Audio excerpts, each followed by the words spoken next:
ಉತ್ತರ ಕರ್ನಾಟಕದ ಹೆಮ್ಮೆಯ ರೈತ ಧ್ವನಿ ಟಿವಿ ಚಾನೆಲ್, ಬೆವರಿಗೊಂದು ಭರವಸೆ. ರೈತ ಧ್ವನಿ ನ್ಯೂಸ್ಗೆ ಸ್ವಾಗತ. ಗ್ರಾಮೀಣ ಭಾಗದ ಅಕ್ರಮ ಸರಾಯಿ ಮಾರಾಟ ನಿಷೇಧಿಸಬೇಕು, ಶ್ರೀಕಾಂತ್ ದುಂಡಿಗೌಡರು.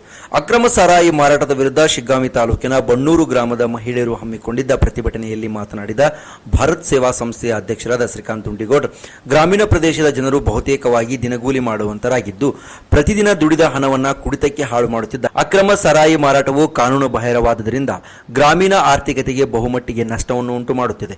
ಅಕ್ರಮವಾಗಿ ಮಾರಾಟ ಮಾಡಿರುವ ಸರಾಯಿ ಸರ್ಕಾರಕ್ಕೆ ತೆರಿಗೆ ಇರುವುದಿಲ್ಲ. ಇದು ದೇಶದ ಆರ್ಥಿಕ ಬೆಳವಣಿಗೆಯನ್ನ ಕಡಿತಗೊಳಿಸುತ್ತದೆ.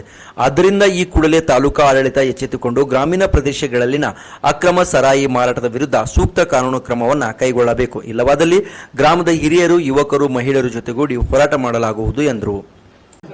ಅಕ್ರಮ ಸರಾಯಿ ಬಂದಾಗಬೇಕು. ಆ ನಿಟ್ಟಿನೊಳಗೆ ಹೋರಾಟಕ್ಕೆ ಗಮನ ಐತಿ. ಇದನ್ನ ಸಂಬಂಧಪಟ್ಟ ಗಮನಕ್ಕೆ ನಾವು ಎಲ್ಲ ತೊಗೊಂಬರ್ತೀವಿ. ಚುನಾಯಿತ ಪ್ರತಿನಿಧಿಗಳು, ಅಧಿಕಾರಿಗಳು ಎಲ್ಲ ಗಮನಕ್ಕೆ ತೊಗೊಂಬರ್ತೀವಿ.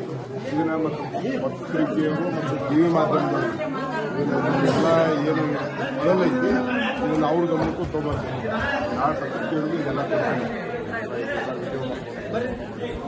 ಎಲ್ಲ ಪೇಪರ್ ಹಾಕ್ತಾರೆ. ನಿಮ್ಮ ಕೆಲಸ ಇಷ್ಟು ನಾವು ಮತ್ತೆ ಮಾತಾಡ್ತೀವಿ. ಎಲ್ಲರೂ ಕೂಡ ಹೋರಾಟ ಮಾಡ್ತೀವಿ. ನಾವು ಇರ್ತೀವಿ.